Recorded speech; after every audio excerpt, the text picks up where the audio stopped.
Bom, pessoal, nessa aula de hoje eu vou abordar com vocês sobre tratamento de dados laboratoriais. Então, nós vamos abordar alguns conceitos que vão ser muito importantes para o desenvolvimento, principalmente no caso de vocês, para o tratamento de dados das práticas laboratoriais que vocês fizerem. Então, são conceitos básicos e introdutórios sobre tudo que envolve o tratamento de dados e a maneira correta de se apresentar dados obtidos laboratorialmente. Então, os principais objetivos dessa aula de hoje seria o reconhecimento da importância da estatística para o tratamento de dados e para a construção do conhecimento científico de forma racional, imparcial e econômica. Além disso, a compreensão dos conceitos básicos da estatística é importante para a apresentação dos resultados e para a análise dos dados em práticas experimentais. Então, com esses dois objetivos aí, pessoal, fica muito claro que a estatística tem uma importância muito grande, não somente no tratamento dos dados, como também no planejamento desses experimentos. Quando nós realizamos um planejamento experimental bem feito, a quantidade de dados experimentais é minimizada e as chances de nós alcançarmos resultados satisfatórios é muito maior, tá certo? Então, para começar essa aula de hoje, eu gostaria de falar um pouquinho sobre René Descartes, que teve uma importância muito grande para o desenvolvimento da metodologia científica, que nós aprendemos na primeira aula, e ao mesmo tempo, como ele, além de filósofo e físico, ele era também um matemático, ele contribuiu muito com o desenvolvimento da geometria analítica, por exemplo, e de conceitos que hoje são fundamentais para o uso da estatística como ferramenta na elaboração de relatórios e como instrumento de estudo do método científico e desenvolvimento, principalmente, do método científico.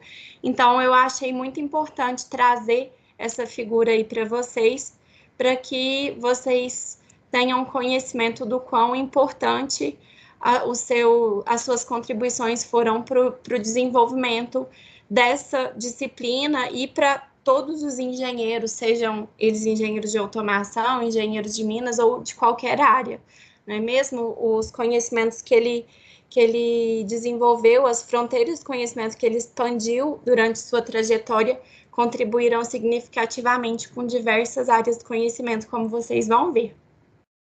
Ele foi conhecido como o pai da filosofia moderna, foi um ícone fundamental para a construção da ciência moderna, tendo reverberado o método como princípio a ser aplicado na busca por novas descobertas. Abriu caminho para a aplicação de métodos matemáticos para a resolução de problemas científicos das mais diversas áreas. Antes e acima de tudo, aqui, gente, eu vou ler um trechinho de um artigo escrito por Downes em 1969, que descreveu muito bem a essência de Descartes. E então eu vou ler, vou ser fiel à forma com que ele escreveu, porque eu achei que foi muito bacana, gostei muito desse trecho. Ele falava o seguinte: que antes e acima de tudo, Descartes foi um matemático. Foi um dos grandes pensadores mais originais do mundo em seu campo. Criou a geometria analítica, unindo assim a geometria à álgebra. Em sua época, a matemática era o principal instrumento para descobrir fatos sobre a natureza.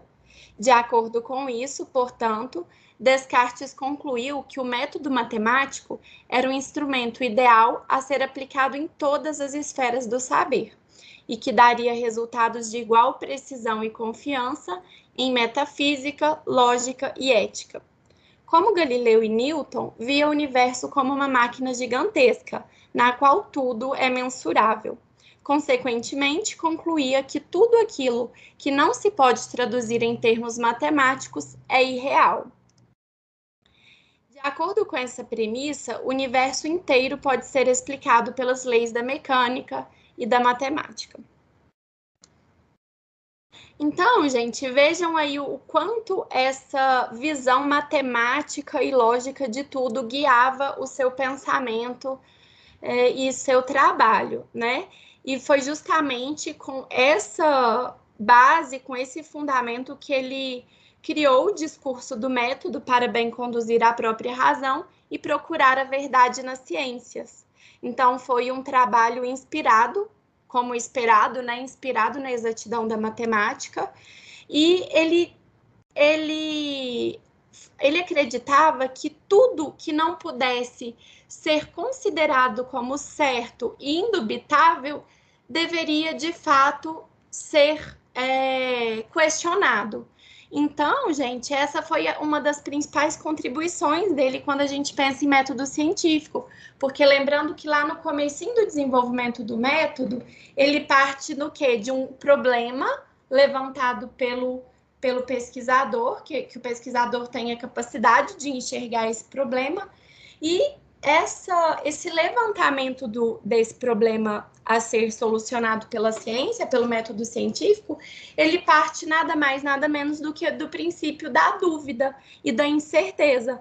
Então, tudo aquilo que deixar a mínima abertura para a dúvida realmente deve ser questionado e avaliado para que possamos esclarecer e tornar mais lúcidas as conclusões acerca desse problema. Então, essa ciência, que ele chamou de ciência dedutiva, valorizava o raciocínio, a busca da evidência intelectual e a audácia de exercer livremente o seu juízo e de levar a toda parte o espírito da dúvida metódica. Então, foi um trabalho realmente de extrema importância. Nesse slide aí eu escrevi para vocês que ele permite ultrapassar concepções mágicas e herméticas até então em voga, né? Porque pensem, gente, era a época do feudalismo, não é mesmo? Então, todas as concepções acerca da ciência até então eram realmente muito mágicas e herméticas. Essas palavras descreveram muito bem isso, né? E a partir desse trabalho de Descartes, o discurso do método para bem conduzir a própria razão, foi possível o desenvolvimento de diversas linhas de pensamento completamente diferentes de tudo aquilo que vinha sido tido como verdade anteriormente, além, é claro, dele ter contribuído com várias áreas do conhecimento diferentes, como eu vou mencionar aqui com vocês.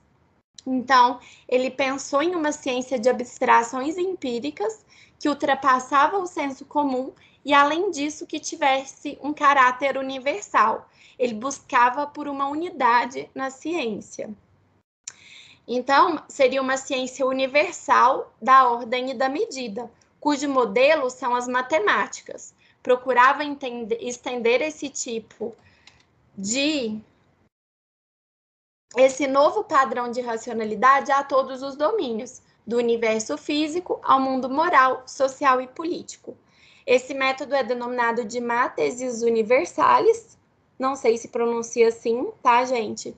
Porque nos permite conhecer o que diz respeito à ordem e à medida sem uma explicação, sem uma aplicação a uma única matéria em particular. Então, nessa página que eu estou apresentando para vocês outras contribuições dele importantes, dentre tantas outras, viu, pessoal? Mas só mesmo para ilustrar o quanto ele foi um gênio e revolucionou a ciência na sua época.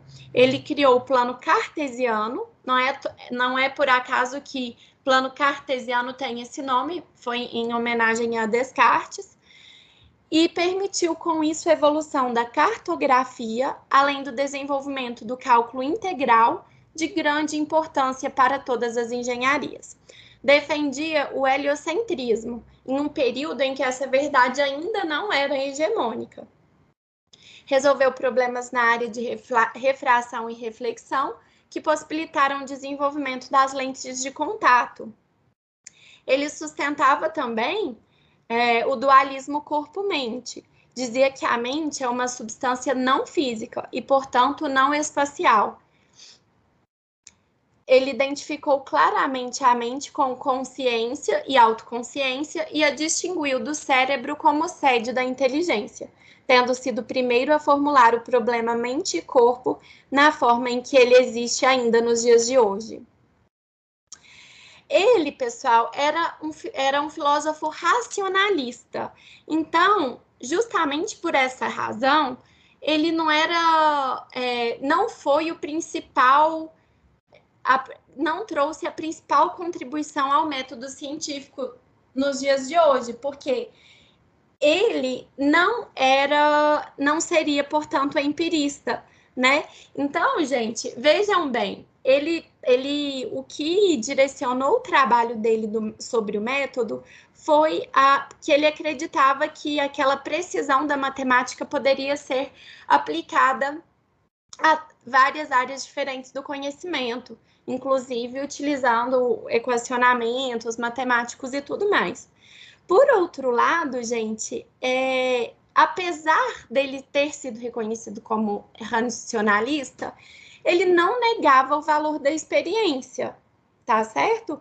Tanto é que ele chegou a dissecar embriões de animais, enfim, olhos e corações, para poder analisar digestão, movimento e nervos, por exemplo, e a glândula pineal. Então, embora ele fosse um filósofo racionalista, isso tenha,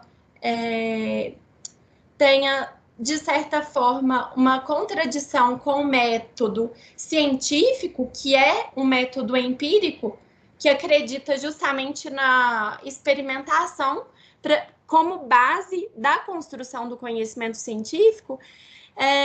Embora haja essa contradição, na prática ele realmente também não eliminava a necessidade da experimentação para a construção do conhecimento, como fica claro aí nessa última frase que eu coloquei para vocês.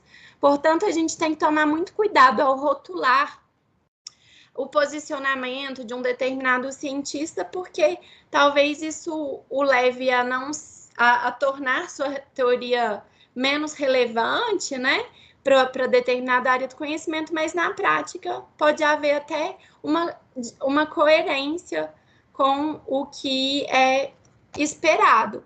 Então, gente, um outro questionamento que eu queria levantar aí para vocês, né, é que hoje em dia a gente tem tanta divisão aí em várias áreas do conhecimento. A gente observa que nas universidades, aqui no Cefet, como é uma universidade tecnológica, todos os cursos são de exatas. Então, isso não fica tão notório assim.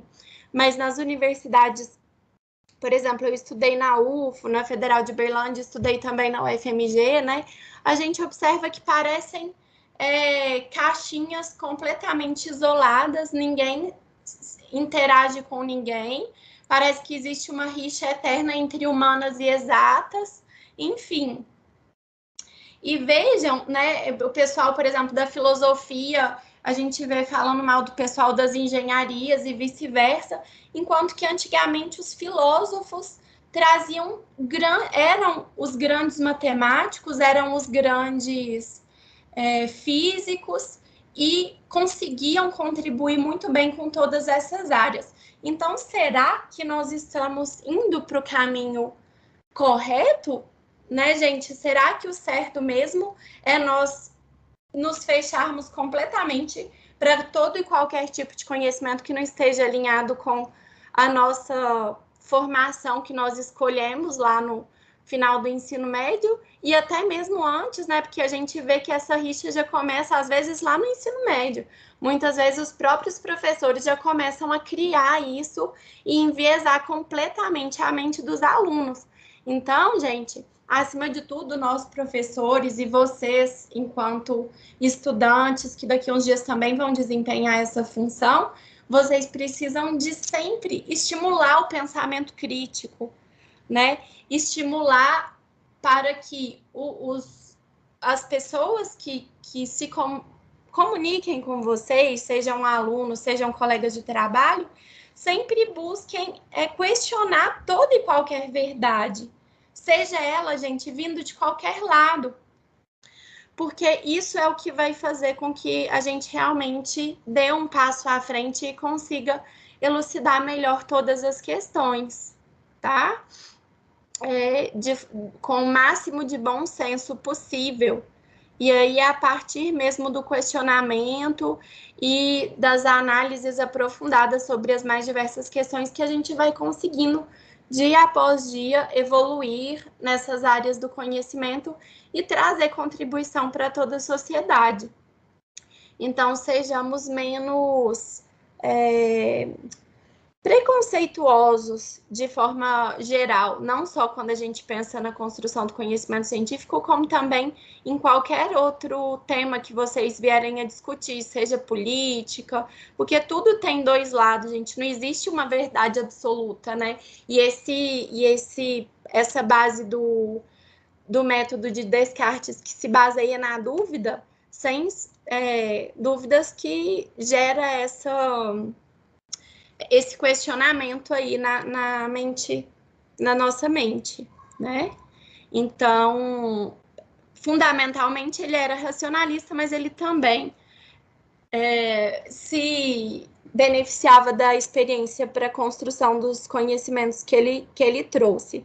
Mas ele, em primeiro lugar, para ele vinha essa questão do racionalismo que eu coloquei aqui para trás, do raciocínio e da busca da evidência intelectual. Como se tudo tivesse como ser elucidado sem a necessidade de realização de práticas experimentais, por exemplo, tá? Então, embora eu tenha o escolhido para abordar nessa aula, em função da análise estatística que nós vamos ver hoje, é preciso que vocês tenham um olhar atento a essa questão. Bom, pessoal, então, como que a estatística pode nos auxiliar nessa disciplina de química experimental? É comum em indústrias químicas aparecer problemas em que várias variáveis precisam ser analisadas simultaneamente, e essas, por sua vez, são afetadas por um grande número de fatores experimentais. Então, a estatística é uma ferramenta poderosa para nos ajudar a avaliar o efeito dos fatores sobre variáveis analisadas, com o mínimo trabalho e custo experimental, permitindo assim avaliar e otimizar sistemas, produtos e processos. Então, gente, eu coloquei essa frase aí para vocês para que fique claro que quanto maior o número de variáveis que vai influenciar num determinado processo, mais crucial é a importância da estatística para o desenvolvimento do trabalho. Alguns trabalhos que envolvem um número menor de variáveis, seria perfeitamente viável realizar a experimentação e obter uma análise satisfatória. Mas quando essa quantidade de variáveis começa a aumentar muito, esse trabalho vai ficando muito difícil. E ainda para os problemas mais simples, menos complexos, o conhecimento estatístico pode auxiliar tanto no planejamento dos experimentos, quanto na apresentação dos resultados finais. Porque é com base na estatística que nós vamos saber o grau de confiabilidade dos resultados que nós obtivemos. Então, eu coloquei aqui esse quebra-cabeça para que fique bem claro para vocês que a estatística, ela sozinha não resolve problema algum. Assim como o conhecimento técnico sozinho dificilmente é capaz de resolver problemas bastante complexos e multifatoriais. Por outro lado, a associação desses dois princípios e desses dois conhecimentos pode ser uma chave para que nós possamos contribuir ao máximo através do nosso trabalho, tá? Agora eu coloquei aqui para vocês a diferença entre modelos empíricos e modelos mecanísticos. Os modelos empíricos são modelos que procuram descrever com base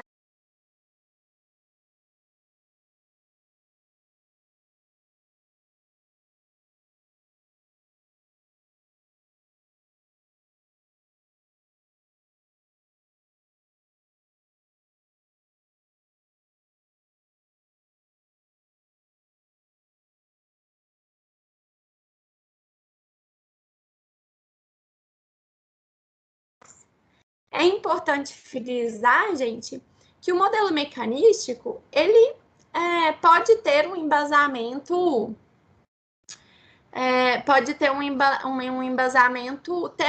completamente teórico, com base em leis matemáticas, enfim.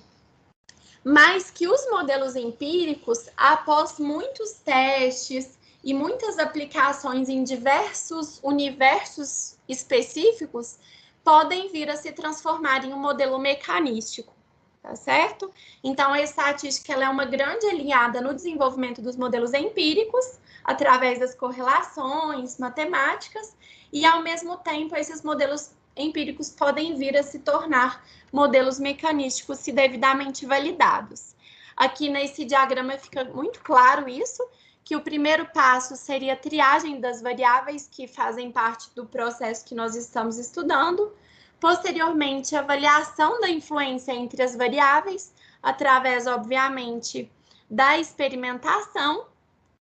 Posteriormente, a construção de modelos empíricos, que seriam modelos matemáticos que correlacionem bem as diferentes variáveis estudadas na etapa experimental, a otimização desses modelos e, por fim, se houver devida comprovação, possibilita também a construção de modelos mecanísticos. Nessa figura, vocês estão vendo uma jazida enorme, e aqui eu faço para vocês uma analogia entre o estatístico e um minerador bem-sucedido. Ambos se baseiam em uma infinidade de informações diferentes, no caso do estatístico, dados, parâmetros diferentes, e sejam eles qualitativos ou quantitativos, tá, pessoal? E no caso do minerador, uma infinidade de minerais diferentes, alguns valiosos, outros não valiosos, e ambos são capazes de extrair aquilo de mais importante que existe nesse universo. Então, é importante que fique claro que, antes de tudo, assim como um minerador bem-sucedido precisa ter foco no que ele deseja encontrar naquele lugar para que ele consiga buscar as pistas geológicas adequadas, da mesma maneira, o estatístico também precisa ter foco e saber onde ele quer chegar, qual problema ele deseja resolver, para que possam ambos obter sucesso em seus trabalhos. Aqui, gente, eu criei para vocês esse funilzinho aí, para que vocês tenham mais clareza do que a gente vai fazendo dentro da ciência e dentro de um experimento, como que um experimento laboratorial fica dentro desse universo aí que vocês estão vendo. Então, mais acima, nós temos os infinitos fenômenos, variáveis e possibilidades dentro do universo como um todo. Por isso que eu coloquei o planeta Terra aí, por exemplo, né? E a gente poderia pensar acima disso em todo o universo, né? E os objetos de estudo concreto infinitos, porque a ciência, principalmente as ciências da natureza, são o ramo mais palpável, onde nós temos o maior campo de experimentação possível. Então, dentro de todo o universo aqui que vocês estão vendo, com base na individualidade, nos interesses de cada pesquisador, nos cursos que eles fizeram, né, seja graduação, mestrado, doutorado, eles podem,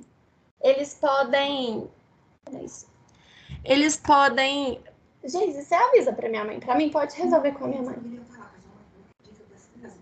Não, tranquilo. Ah, então tá, daqui a pouco eu ocupou, aí eu já aproveito, tá? Não, obrigada, com Deus, viu? Tchau. Bem, pessoal, então, aí, gente, dentro desse universo aqui que vocês estão vendo, dentro da área de interesse de cada pesquisador, nós selecionamos aquele campo de estudo e começamos a levantar problemas e hipóteses, né? Com base, é claro, em revisões bibliográficas e embasamentos teóricos, para que a gente possa levantar problemas que ainda não foram solucionados por outros pesquisadores. Aí, gente, posteriormente, nós temos que selecionar uma metodologia adequada. Então, cada técnica experimental que vocês vão ver, tem metodologias que são adequadas para esclarecimento e elucidação de cada um dos problemas que vão ser levantados em cada uma das práticas, tá? Posteriormente, nós temos que realizar a triagem das variáveis para verificar quais que são as variáveis de interesse para o nosso problema em questão e quais que são as variáveis que nós vamos aprender a classificar ainda nessa aula de hoje. Quando necessário, realizar experimentos nos quais nós precisamos realizar amostragens e preparação. Essas técnicas têm que ser feitas de forma muito cuidadosa e sistemática para garantir a representatividade dessas amostras. Depois, nós realizamos os experimentos conforme o planejamento, obtemos os resultados, com base nos resultados é feito o tratamento de dados e todos os cálculos de desvios, de precisão desses dados para que eles sejam devidamente apresentados, para que a gente saiba o nível de confiança e o nível de representatividade desses dados. Então, veja, gente, que se esse planejamento de experimentos que vocês estão vendo aí mais acima não tiver bem feito, toda a parte que vem depois pode precisar ser descartada, perdendo tempo e dinheiro. E, ao mesmo tempo, se ele não for bem feito, pode ser que a gente também despenda uma energia enorme, tempo e dinheiro para fazer N experimentos e análises químicas, por exemplo, que não seriam necessárias porque os outros dados já seriam satisfatórios. E aí, por fim, a gente pode levantar modelos empíricos e, quem sabe, modelos mecanísticos, ou talvez não obter resultado satisfatório algum e ter que voltar e repetir toda a problematização. Mas vejam, gente, que quando o trabalho foi feito devidamente, nós podemos observar que mesmo um resultado negativo é positivo no sentido da expansão da fronteira de conhecimento, porque os próximos pesquisadores não vão ter que repetir tudo aquilo que você já fez para chegar à conclusão de que não dá certo, viu? Então, não fiquem se sentindo mal se vocês realizarem certos experimentos e, ao fim, chegarem à conclusão de que a técnica provou que seria inviável a alternativa que vocês propuseram, por exemplo, tá? Aqui, gente, como vocês veem que nós temos esse universo enorme de estudos, na grande maioria das vezes, o universo de estudo do nosso trabalho em questão é infinito. Então, o que isso significa? Seria inviável nós medirmos todo o universo para podermos realizar nosso estudo. Esse universo é o que a gente chama de população. Então, população é qualquer coleção de indivíduos ou valores, finita ou infinita. O alvo de qualquer análise experimental é sempre uma população. Gente, fica claro que essa população pode ser finita ou infinita. Porque, por exemplo, gente, se eu quero fazer um estudo dentro da minha família, por exemplo,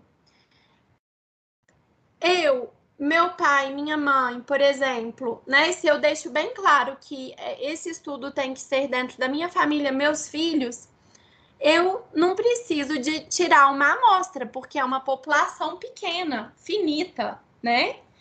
Por outro lado, gente, quando a gente pensa em ciências da natureza, a população geralmente é infinita. Então, só é possível realizar um estudo se nós realizarmos amostragem, ou seja, utilizarmos alguns dados em específico e garantir de que esses dados estejam representando bem toda a minha população.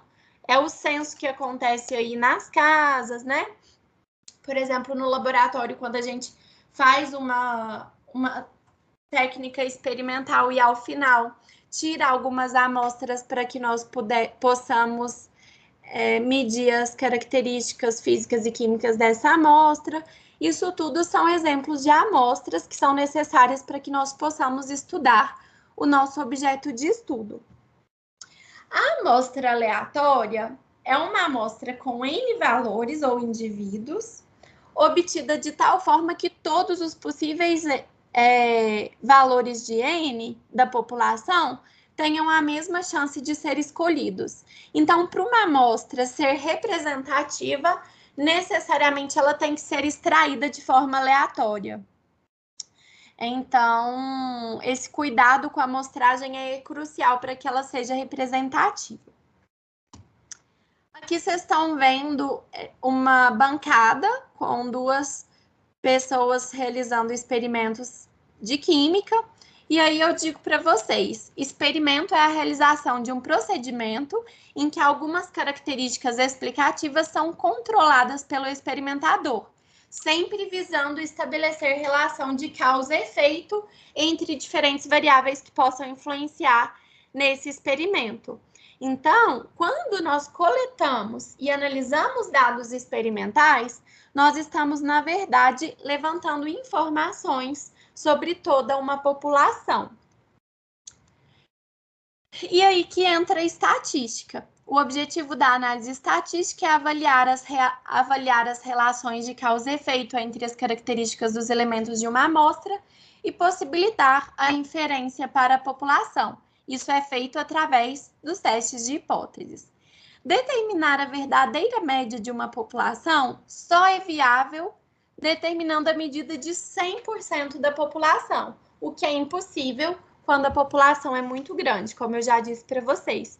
Portanto, a alternativa que nos resta é retirar uma amostra representativa, levantando assim uma média amostral, que é diferente da média real da população, que fique bem claro.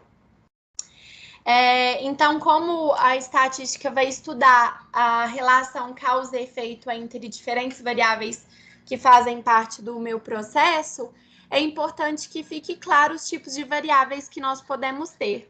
E que é importante lá que, no começo desse funil, triagem das variáveis, né? Então, é importante que se conheça os tipos de variáveis para que a gente possa fazer a devida triagem. E quanto melhor o nosso conhecimento técnico, melhor vai ser esse trabalho. Então, vejam bem, variável é uma função numérica que estabelece a correspondência 1 a 1 entre manifestações de uma característica e os valores do conjunto numérico. Cada problema avaliado envolve uma grande quantidade de variáveis e a definição da relevância de cada uma e das hipóteses envolvendo as relações de causa e efeito são uma etapa fundamental na fase de planejamento da pesquisa. A variável causal é a variável independente, que é aquela que influencia o desempenho dos elementos ou indivíduos. Já a variável efeito é aquela variável que exprime o desempenho dos elementos ou indivíduos. Por outro lado, a gente considera variáveis irrelevantes aquelas inerentes aos elementos do processo, mas que não têm interesse no nosso estudo. Então, em geral, essas variáveis irrelevantes não vão causar nenhuma influência sobre a nossa variável efeito e, portanto, geralmente são desprezadas no nosso estudo. Nesse diagrama, vocês podem observar aí o processo em estudo, que pode ter várias variáveis causais e várias variáveis efeito, e é com base nessa análise aqui que se faz o levantamento daquelas relevantes para fazer um planejamento fatorial, por exemplo, que pode ser necessário para vocês no desenvolvimento do TCC, mas aqui na nossa disciplina não vai ser necessário, tá? Então, primeira coisa seria a escolha da variável causal, cujos efeitos queremos observar no experimento. Os fatores são as variáveis causais cujos efeitos queremos estudar. E é importante que fique claro que esses fatores podem ser quantitativos, que eles são chamados de níveis, ou qualitativos, que são chamados de tipos. E as escolhas das variáveis efeitos, que deverão ser mensuradas conforme o objetivo da pesquisa. As variáveis respostas são as variáveis efeitos que serão mensuradas. Então, essas respostas são aquilo que vai nos mostrar qual que foi a influência da nossa variável causal sobre a variável efeito. Por isso mesmo, ela é chamada de variável resposta, tá? Geralmente, essa variável aí vai ser medida no experimento. vai ser mensurada. Dados são os valores obtidos para essas respostas, são os nossos dados obtidos com o nosso experimento. A determinação da incerteza associada a cada um dos resultados obtidos em laboratório é um pré-requisito fundamental para que possamos levantar conclusões plausíveis para o fenômeno em análise. Por isso mesmo, gente, no final das práticas de vocês, sempre que possível, vocês vão levantar os erros inerentes às medidas de vocês. Média, desvio padrão, erro. Por isso mesmo, eu vou falar sobre isso tudo com vocês. Já os erros são inerentes a todas as etapas do procedimento experimental e influenciam o resultado final. Então, gente, tudo pode incrementar um pouquinho de erro ao resultado final. É importante que a gente tenha controle sobre esses erros, que a gente possa minimizar ao máximo sempre que for possível. E aí eu vou mostrar para vocês os tipos de erros para que vocês tenham clareza disso na hora de realizar o experimento. De grosso modo, nós podemos dizer que as principais fontes de erro são provenientes de uma amostra mal definida ou dos erros no procedimento analítico, tá? Se a amostra for bem definida, mas o procedimento analítico tiver muito erro, isso pode invalidar nossos resultados. E mesmo que um experimento seja desenvolvido da forma mais cuidadosa possível, se a amostra for mal feita, nós teremos muitos problemas nos nossos resultados, nos nossos dados experimentais, tá certo? Os erros, gente, eles podem ser classificados em erros significantes, que podem levar a inferências incorretas acerca dos dados experimentais. Então, gente, erros significantes são aqueles erros que vão realmente influenciar diretamente no nosso resultado e de forma que inviabilize esses resultados. Os erros insignificantes, nós não precisamos de nos preocupar, porque eles não vão influenciar significativamente os nossos resultados. Dentre os erros significantes do nosso interesse, que nós temos de toda forma que minimizar, estão os erros grosseiros, que ocorrem, por exemplo, gente, quando nós esquecemos de acrescentar um determinado reagente numa reação química, quando nós trocamos o reagente, usamos um reagente diferente daquele que nós deveríamos ter utilizado. Infelizmente, esses erros aí nós não conseguimos trabalhar na estatística e ou você evita ele ou você vai se dar mal, porque a gente não tem como minimizar isso no nosso resultado final, depois que o erro já foi consolidado. Já os erros sistemáticos são aqueles que são tendenciosos e que afetam o resultado sempre na mesma direção, ou subestimando o valor real ou superestimando. Então, ou ele vai sempre superestimar ou sempre subestimar. Por exemplo, gente, lá na nossa segunda aula, quando vocês aprenderam a ler a proveta, se vocês aprenderam de forma errada como que se lê uma proveta, vocês sempre vão ler o volume ou para mais ou para menos. Isso vai gerar um erro sistemático na medida. Se a gente utilizar uma balança que está descalibrada, por exemplo, que nós temos uma bolha, que nós precisamos de regular a bolha, colocar ela no centro certinho ali da balança, regulando a altura de cada um dos pezinhos da balança, ou a calibração de um pH-metro, por exemplo. Se nossos instrumentos não estiverem calibrados, ele vai causar um erro sistemático nas medidas. As variáveis resposta sempre vão desviar ou sempre acima ou sempre abaixo, o que diminui a eficiência da nossa análise, tá? Aferição errônea da pipeta, olhar o menisco de forma incorreta. Então, que fique bastante claro, tanto erros grosseiros quanto erros sistemáticos podem e devem ser evitados. Por outro lado, gente, por mais que tentemos controlar todas as variáveis através da realização de experimentos rigorosamente obedecidos, algumas fontes de erro sempre acabam permanecendo. Não existe. Por mais cuidadosos que nós sejamos, sempre vai ter vamos ter imprecisões ali nas medidas. Nós sempre temos que tentar minimizar ao máximo essas imprecisões. Mas esses erros que a gente não consegue evitar de forma alguma, eles são muito pequenos e se manifestam de forma aleatória. Ora alteram os resultados para mais, ora para menos. E seu efeito parece se dar ao acaso. Se desejamos tomar decisões sensatas, os erros aleatórios precisam ser levados em consideração. Então, nós precisamos certificar de que os erros aleatórios estão dentro da nossa precisão requerida para aquela medida em questão, tá? Então, vejam, gente, dentre as variáveis que aí nós vimos atrás, né, no tópico anterior, as variáveis causais e as variáveis de efeito, as alterações nas respostas provocadas pelos fatores são objeto da nossa pesquisa. Então, essas alterações de fato vão ocorrer, felizmente, isso que vai possibilitar a nossa pesquisa.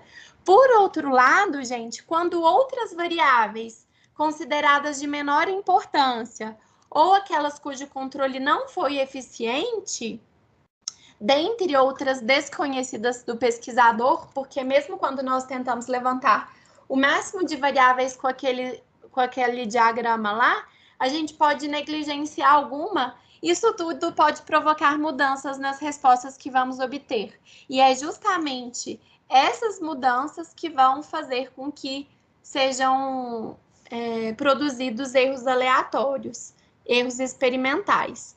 Então, eles podem fazer com que nossas inferências sejam tendenciosas ou até mesmo inviabilizar a utilização dos resultados da nossa pesquisa e do nosso estudo.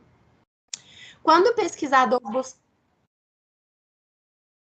Gente, eu achei que tinha algum aluno falando. Eu tenho que excluir isso aqui. Deu certo. Bom, gente, então vejam bem. Quando o pesquisador busca conhecer as variáveis envolvidas em um experimento, ele deve sempre homogeneizar as condições experimentais, minimizando assim o erro através, por exemplo, da seleção adequada do material experimental, como eu disse para vocês lá sobre a amostragem, né? Utilização de reagentes que estejam dentro da validade, mas nas práticas a gente até usa muito reagente vencido, às vezes por falta de verba, mas veja, gente, são práticas demonstrativas. Num trabalho de mestrado, doutorado, esse cuidado tem que ser redobrado, tá? Conhecimento de estatística e aperfeiçoamento das técnicas de condução. Então, aquele conhecimento tácito, ele só é adquirido depois de muita prática.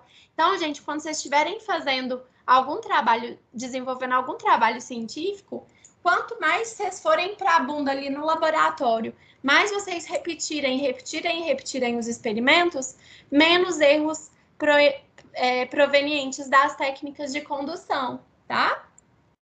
Chamamos de princípios básicos da experimentação por serem o fundamento mínimo necessário a todo experimento. Então, gente, como princípios básicos da experimentação, quando a gente for realizar nossas técnicas, nós temos a aleatorização e a repetição. A aleatorização, assim como as amostras têm que ser aleatórias para a composição da nossa amostra que vai ser experimentada, por exemplo, a função da casualização é evitar a tendenciosidade pelos efeitos das variáveis não controladas sobre os resultados obtidos no experimento, permitindo assim que as estimativas e os testes de hipótese sejam validados. Então, na hora de colher as amostras resultantes dos nossos experimentos, também a gente deve garantir a aleatorização.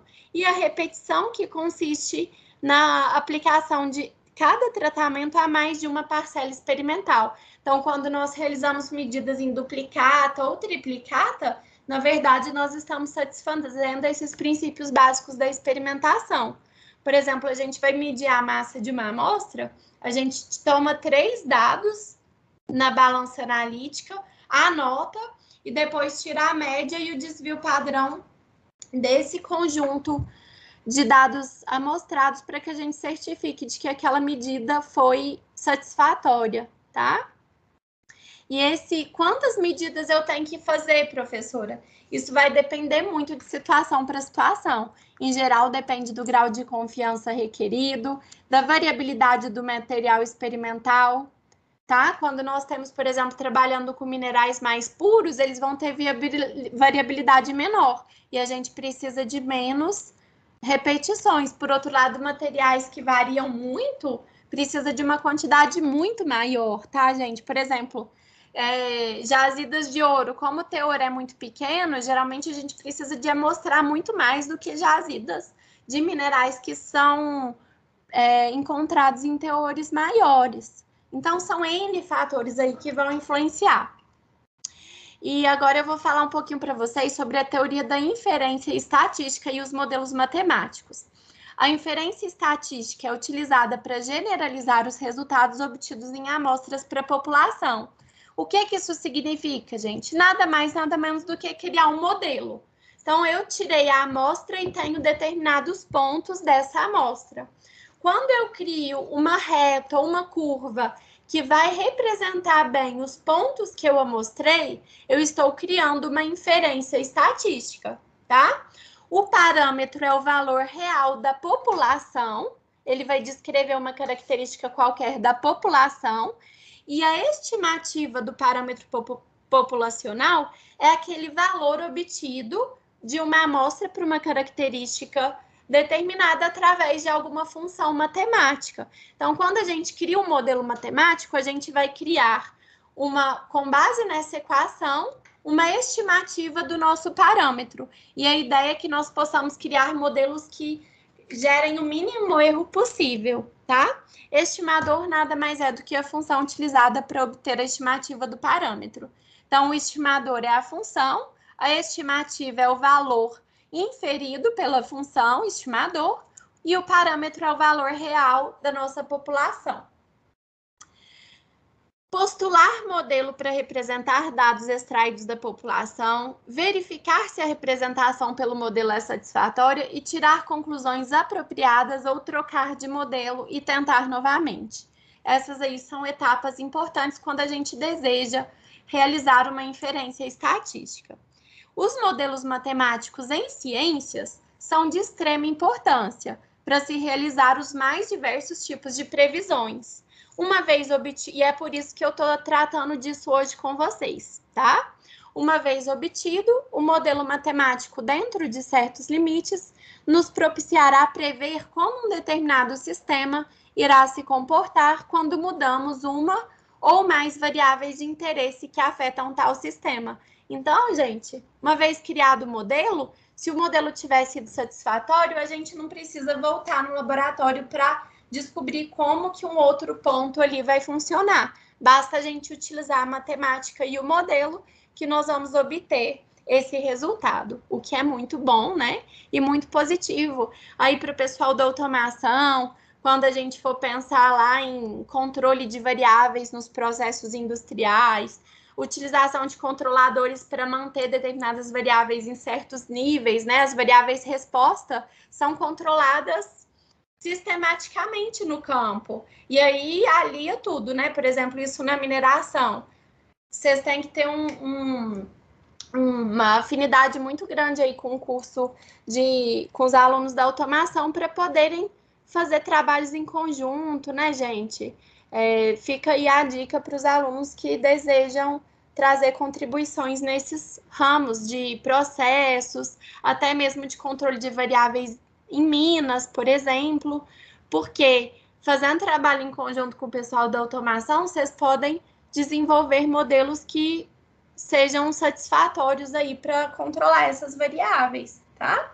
No caso da experimentação, essas variáveis resposta nos ajudam a entender como uma relaciona com a outra. Mas uma vez compreendida essa correlação e levantados esses modelos empíricos, esses modelos podem sim ser utilizados na modelagem experimental lá nas diversas operações unitárias, tá certo?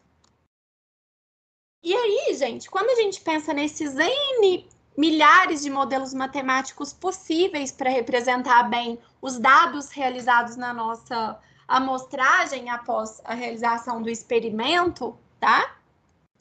O que que acontece? Existem N modelos diferentes, mas nessa aula de hoje, como o meu objetivo é deixar clara a importância disso tudo para vocês e mostrar aplicações que vão ser utilizadas ao longo dessa disciplina, eu vou trazer para vocês a distribuição gaussiana ou normal e a regressão linear pelo método dos mínimos quadrados, de forma bem aplicada, tá, gente? Até porque eu acredito que vocês vão ver isso aprofundado em estatística, em cálculo numérico, por exemplo. Então, isso não vai ser problema para vocês. Aqui a minha ideia é que eu mostre a prática disso para que vocês sejam capazes de reconhecer a importância e aplicar isso quantas vezes for necessário, tá? Então, a distribuição gaussiana, por exemplo, ela é muito utilizada para calcular a probabilidade de erros em medições. Ela é considerada o comportamento natural de qualquer tipo de erro experimental. É claro que existem exceções, mas a grande maioria dos erros experimentais se comportam, se ajustam bem a uma curva de distribuição gaussiana ou normal. Ela depende simplesmente de dois parâmetros que ela depende, da média e da variância amostral. Então, vejam bem, gente, aqui eu estou exemplificando para vocês 4 curvas de distribuição gaussiana. O que que isso significa, gente? Se eu pegar uma determinada amostra de um mineral, vocês aí que são da mineração, por exemplo, uma amostra de quartzo, e eu determino a massa dela. Eu determino essa massa, vamos supor, várias vezes na balança, N vezes, né? Quando a gente realiza a apresentação desses dados na forma de um gráfico de dispersão, que vai mostrar, por exemplo, a massa, quantas vezes cada massa obtida foi medida. Ele vai seguir bem uma curva desse tipo aqui, que é chamada de curva gaussiana ou normal. Essa aqui é a função que representa a curva gaussiana ou normal, e ela depende exclusivamente da média, que é μ aqui, e do desvio padrão, que seria sigma ao quadrado, tá? Aí, gente, como que a gente vai calcular? Isso aqui, gente, se vocês pesquisarem no YouTube, vocês encontram pesquisadores, youtubers, publicando como que a gente faz isso no Excel, por exemplo. Hoje já existe isso até automático no Excel. A gente entra com os dados da nossa amostra e ele automaticamente já cria esse gráfico de distribuição, tá? Se alguém precisar de alguma ajuda, me fala que eu ajudo vocês, caso vocês venham a precisar. Mas é muito simples e é só mesmo para deixar claro que os erros amostrais, por exemplo, são bem representados por uma curva de distribuição normal. Os parâmetros estatísticos necessários, né? A média, que nada mais é do que o somatório de cada um dos valores individualmente da população, dividido pelo número de valores amostrados. O desvio padrão, que é a diferença de cada valor individualmente. Então, é a diferença entre o valor medido e o valor da média, calculada por essa primeira equação.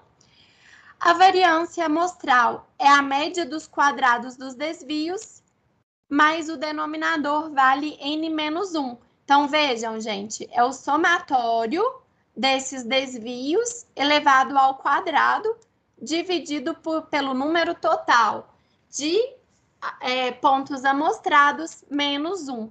Ele é utilizado geralmente para medir intervalos em torno da média. Tem a unidade de medida de média elevada ao quadrado. Já o desvio padrão, pessoal, que é o S, ele é a raiz da variância. Porque, como vocês viram aqui, a variância tem unidade de média ao quadrado. Já o desvio padrão, ele padroniza isso para a mesma unidade da média. Por isso que ele equivale à raiz da variância ao quadrado, da variância, tá? Veja, gente, que a variância é o S ao quadrado. Aqui nessa equação que vocês viram, nós temos aí a influência da média e do desvio padrão, tá? O desvio padrão é o quê? A variância ao quadrado.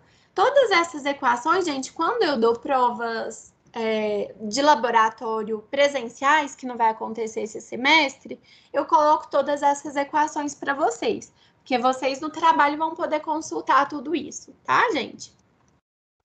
Com base nessa variância, gente, é possível nós determinarmos os intervalos de confiança amostrais. Então, ele aqui fica, eu coloquei aqui para vocês uma tabelinha mostrando a faixa de valores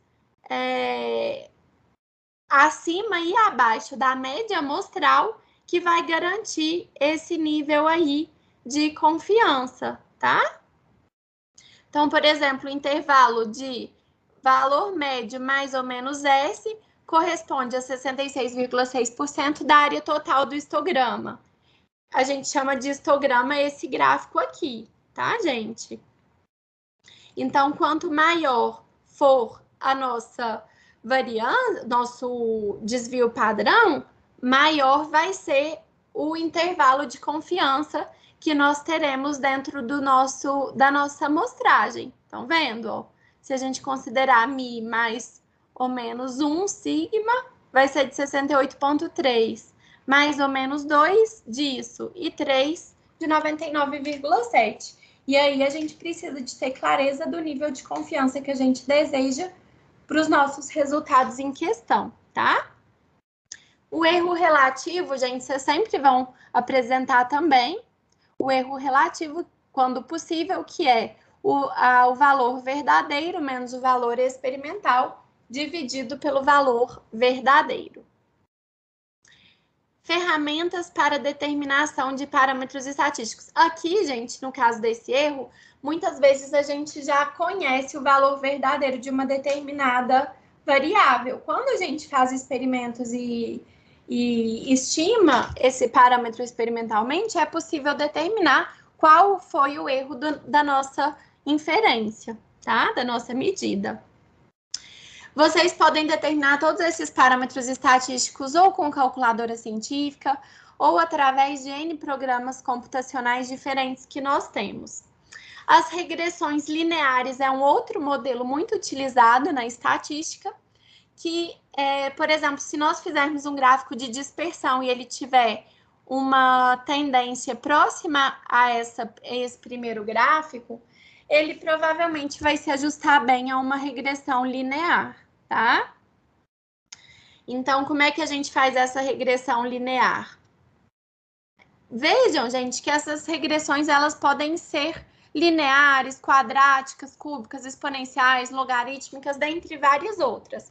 Vai depender do tipo de dados que nós temos para o fenômeno em questão. Nesse aqui, por exemplo, que eu coloquei para vocês, nós temos uma aproximação maior da regressão linear, como vocês estão vendo. Que seria, por exemplo, gente, o caso da densidade, que é massa sobre volume. Nesse caso em específico, gente, eu estou pegando uma medida que a gente já conhece, uma lei, uma função que exprime com clareza esse valor. Então, a gente já consegue garantir de que a regressão linear, nesse caso aí, vai funcionar muito bem, né? Nem sempre nós temos como base algum parâmetro, alguma função. Mas eu trouxe esse exemplo aí para exemplificar de forma bem prática para vocês. Então, por exemplo, densidade é massa sobre volume. Se a gente isola a massa como uma função do volume, fica o quê? Massa é igual a densidade, que é o nosso coeficiente angular, vezes o volume. Y vai ser igual a A vezes X. E aí, gente, por exemplo, eu coloquei para vocês uma tabela com dados obtidos experimentalmente. Vejam, gente, que foram feitas 3 pontos amostrais. Em um deles, o volume foi de 5 centímetros cúbicos e a massa de 57,5. No segundo, 7,79,8. E no terceiro, 9 e 101,7. E aqui eu mostro para vocês, gente, como que a gente utiliza esse método dos mínimos quadrados para uma regressão linear para realizar a regressão desses dados experimentais aqui.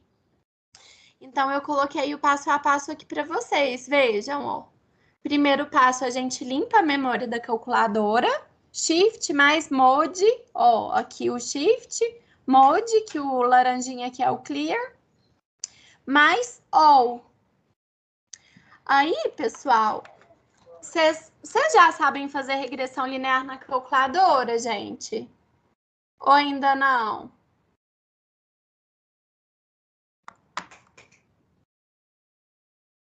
Hein, pessoal? Eu nunca fiz. Nunca?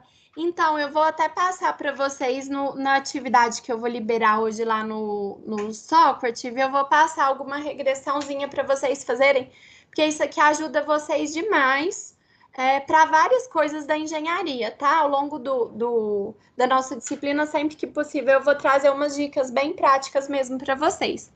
Então, o que vai acontecer? Vocês vêm, limpam a memória. Dora, Oi! essa questão do relatório, do questionário que foi passar no Sócrates, precisa da calculadora científica, né? Você não tem, não? Não. Ah, entendi. Bom, gente, eu vou deixar também a equação aqui, ó. Dá para vocês calcularem por essa equação. É tranquilo. Se vocês tiverem dúvida, vocês podem me mandar por Teams que eu ajudo vocês também, tá? Mas, gente, de coração, eu sugiro que vocês comprem uma calculadora científica o quanto antes, viu? Lá naquele shopping Oiapoque aqui de Araxá, aquele que fica lá na... Como é que chama mesmo? O camelódromo? Sabe, o Pop Shop, sei. Isso, lá vende, gente. Vocês já estão aí no segundo período de engenharia.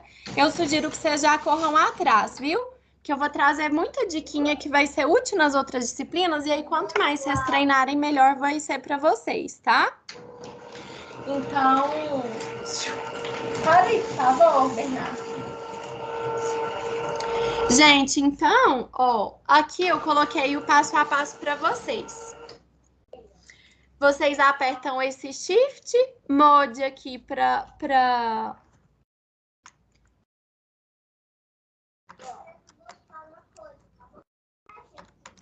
Vocês vão clicar Shift, Mode e depois vocês apertam 3 para limpar a memória da calculadora. Aqui, ó, eu coloquei passo a passo para vocês, tá? Vocês conseguem reproduzir essa regressão aqui que eu montei para vocês, com base nesses 3 dados experimentais, tá? Aí, gente, quando vocês colocam Shift, Mod e 3 de Clear, de limpar, que é aqui Shift, Mod, aí aqui 3 vem limpar, vocês vão limpar a calculadora. Aí, na segunda etapa, colocar em modo regressão linear. Como é que vocês vão fazer isso? Mod, que é aqui, Mode, né? Eu tô lendo em portuguesado, viu, gente? 3, que vai ser reg, porque aí vai aparecer 3 opções aqui em cima. Aí vocês clicam, vai ter 3 em cima e reg aqui para falar que se vocês digitarem 3, vocês vão estar colocando no modo regressão linear. E 1 para falar, porque aí o 1 vai estar aqui, um lim, para falar que a regressão é linear.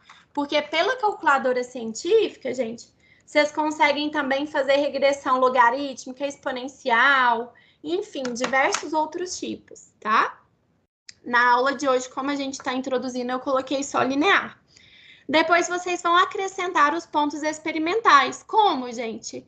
Basta pensar num binário XY, né?